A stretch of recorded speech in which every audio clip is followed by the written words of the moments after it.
Picture this. It's 1333. You're a 23-year-old guy who just inherited a kingdom.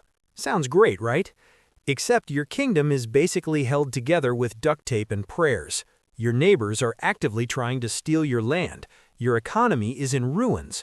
Your people are still traumatized from 3 consecutive Mongol invasions.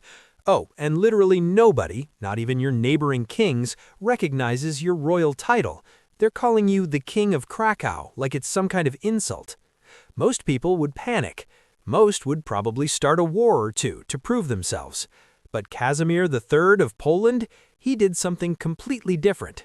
By the time he died 37 years later, he doubled the size of his kingdom, built over 50 castles, founded Poland's first university, saved his country from the Black Death, and created a safe haven for persecuted Jews that would last for centuries. He's the only Polish king ever called the Great, and today you're about to find out why almost nobody outside Poland knows his incredible story. When Casimir took the throne on April 30th, 1333, Poland was not in great shape. Actually, that's putting it mildly. For nearly 2 centuries, Poland had been split into tiny principalities, basically a medieval version of a shattered mirror. His father, Vladislav the Elbow High, yes, that was actually his nickname because he was short, had only recently managed to glue some of the pieces back together. But here's the thing. Casimir's dad had made some questionable decisions. The worst one? He'd called in the Teutonic Knights, think of them as a medieval military corporation mixed with a religious order, to help fight off some German nobles. Great idea, except the Knights decided, hey, we like this castle in Gdansk, we're keeping it. And they did. They now controlled a huge chunk of northern Poland, and they weren't giving it back. Poland's neighbors were circling like sharks. The King of Bohemia wanted Poland, the Holy Roman Emperor wanted Poland, even Casimir's own brother-in-law, the King of Hungary, was eyeing the throne. The kingdom was depopulated, exhausted from wars, and economically devastated. When Casimir looked around, he saw a kingdom built almost entirely of wood. Wooden fortifications, wooden buildings, wooden everything. One good fire, one good raid, and whole towns could vanish. Here's where Casimir's story gets interesting. Most medieval kings would have immediately started swinging swords around to prove they were tough. But Casimir had learned something important during a diplomatic mission to Hungary when he was younger, though that trip also taught him to be more careful around daughters of Hungarian nobles. But that's a whole other story, involving a very angry father and a very sharp sword. What he learned was this. Diplomacy could be just as powerful as armies, and it was a lot cheaper. In 1335, just 2 years into his reign, Casimir faced his biggest test. All the kings who wanted to carve up Poland met at Visegrad Castle in Hungary. It was basically a medieval mob meeting to decide Poland's fate, and Casimir was the guy who showed up to negotiate for his life. And here's what he did. He paid John of Bohemia 400,000 groats, that's a lot of medieval money, to drop his claim on Poland. He gave up Silesia to Bohemia. Basically, he said, fine, you can have these western territories, just leave me alone. Sounds like he lost, right? Like he gave everything away? Wrong. This was genius. By giving up lands he couldn't realistically defend anyway, he bought peace on his western border, and peace meant he could focus on the east, where smaller, weaker principalities were ripe for diplomatic expansion. By 1343, he'd negotiated the Treaty of Kalisz with the Teutonic Knights. He didn't get everything back, but he got some territory returned, and more importantly, he got peace. His nobles were furious. They called him a coward. They said he'd given away too much. Casimir didn't care. He had a plan. While his western neighbors thought he was weak, Casimir quietly expanded eastward. Between 1339 and 1368, he added territory after territory. Sieradz, Przemyśl, Halych, Red Ruthenia, Masovia, and more. By the time he was done, he'd nearly doubled Poland's territory from about 50,000 square miles to 90,000 square miles. And here's the kicker. Most of this was done through diplomacy, strategic marriages, legal claims, and smart negotiations. Not massive wars, not bloodbaths, just incredibly clever statecraft. By 1364, when he hosted a huge congress of kings in Krakow, the same monarchs who'd been plotting to divide his kingdom 30 years earlier were now asking him to arbitrate their disputes. The King of Krakow had become one of Europe's most powerful and respected rulers. But territorial expansion wasn't even Casimir's greatest achievement. Remember how I said he inherited a kingdom of wood? He turned it into stone. During his reign, Casimir ordered the construction of approximately 50 castles and fortified nearly 30 towns with stone walls. We're talking about the Trail of the Eagle's Nests, a chain of defensive fortresses that still exists today. He built so much that there's a famous Polish saying, "Casimir the Great found Poland made of wood and left it made of stone and brick." Why stone? Because Casimir had seen what Mongol invasions did to wooden structures. They burned, they collapsed, they disappeared. He wanted his kingdom to endure, to last for generations. Every castle, every wall, every fortification was built to survive the worst. He also founded or chartered hundreds of new towns, giving them self-government rights under Magdeburg law. The economy boomed, trade flourished. Poland transformed from a poor, war-torn backwater into a prosperous medieval powerhouse. In 1364, Casimir founded the University of Krakow, only the second university in Central Europe. It's still operating today, now called Jagiellonian University, and it's one of the oldest universities in the world. Copernicus studied there. Pope John Paul II studied there. Casimir wanted native Polish lawyers and administrators, people educated in Poland, loyal to Poland. He wanted his country to have its own intellectual tradition.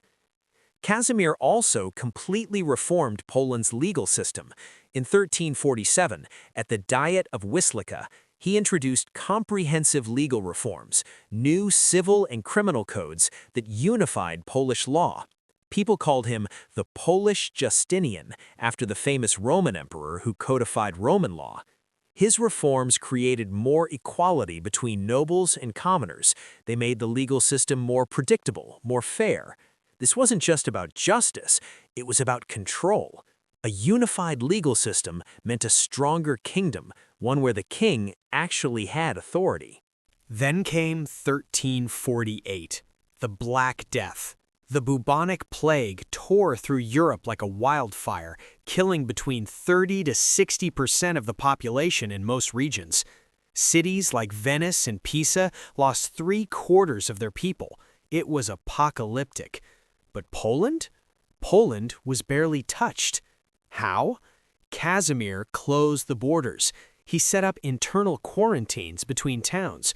Remember, travel from Prague to Krakow took 8 days on horseback. The plague's incubation period was only 24 to 72 hours, so infected people either died or recovered before they could reach Poland's major cities. It wasn't perfect, some areas still got hit, but Poland escaped with far fewer casualties than the rest of Europe. While other kingdoms were collapsing, Poland was stable. And that stability attracted something very valuable: immigrants. Here's where Casimir's legacy gets really powerful. In 1334, right at the start of his reign, he confirmed and expanded protections for Jews that had been granted by an earlier Polish king. He declared Jews people of the king under his personal protection. This was radical. Across Europe, Jews were being massacred, blamed for the plague, expelled from kingdoms. In Germany, thousands were murdered in pogroms. Casimir said, "Come to Poland, you're safe here." He protected Jewish communities, prohibited the kidnapping of Jewish children for forced baptisms, punished those who desecrated Jewish cemeteries, and even defended Jews against blood libel accusations. When a Christian child was found dead near Krakow in 1347 and Jews were accused of murder, Casimir ordered a public investigation that proved their innocence. He then issued an edict reinforcing legal protections against false accusations. Because of Casimir's policies, Poland became known as Paradisus Judaeorum, the paradise of the Jews. By the 20th century, about 70% of the world's Ashkenazi Jewish population could trace their ancestry back to Poland. This wasn't just tolerance, this was active protection in an age of persecution, and it made Poland culturally richer, economically stronger, and more diverse. Now, Casimir wasn't perfect. He had 4 wives and multiple mistresses. He had 5 daughters but no legitimate male heir, which became a huge problem. There's also a semi-legendary story about Esterka, a Jewish woman he allegedly fell in love with and had children with, though historians debate whether she actually existed. In 1370, while out hunting, Casimir suffered injuries from which he never recovered. He died on November 5th at age 60. Because he had no son, the throne passed to his nephew, Louis I of Hungary, ending the Piast dynasty that had ruled Poland for centuries. Louis quickly convinced the nobles to ignore Casimir's attempt to name his grandson as heir by bribing them with promises of future privileges. A Polish chronicler at the time captured the nation's mood, and no wonder, the death of the peace-loving king had caused them to fear that the peace to which they had all grown accustomed during his lifetime would now end. So why isn't Casimir III a household name like Richard the Lionheart or Charlemagne? Part of it is that his achievements weren't flashy. He didn't lead dramatic crusades. He didn't have legendary battles. His genius was in things that don't make good Hollywood movies: legal reform, diplomatic negotiations, infrastructure development, border security, economic policy. But here's the truth. Casimir III built a Poland that would last. The institutions he created, the legal frameworks he established, the cultural tolerance he fostered, these became the foundation of Poland for centuries to come. He proved that you don't need constant warfare to be a great king, that building is more powerful than destroying, that protecting the vulnerable can be a strength, not a weakness. Casimir III is the only Polish king ever called the Great, the only one, not for conquering the most territory, not for winning the most battles, but for transforming a broken kingdom into a prosperous nation through intelligence, patience, and vision. He inherited a kingdom of wood and left one of stone, not just in buildings, but in institutions, in culture, in identity. And that's a legacy worth remembering. If you enjoyed learning about this forgotten European monarch, hit that like button and subscribe, because we're diving deep into the kings, queens, and rulers that history forgot, but absolutely shouldn't have. Drop a comment below. Which underrated European monarch should we cover next? And if you think Casimir deserves more recognition, share this video with someone who loves history. Thanks for watching, and I'll see you in the next one.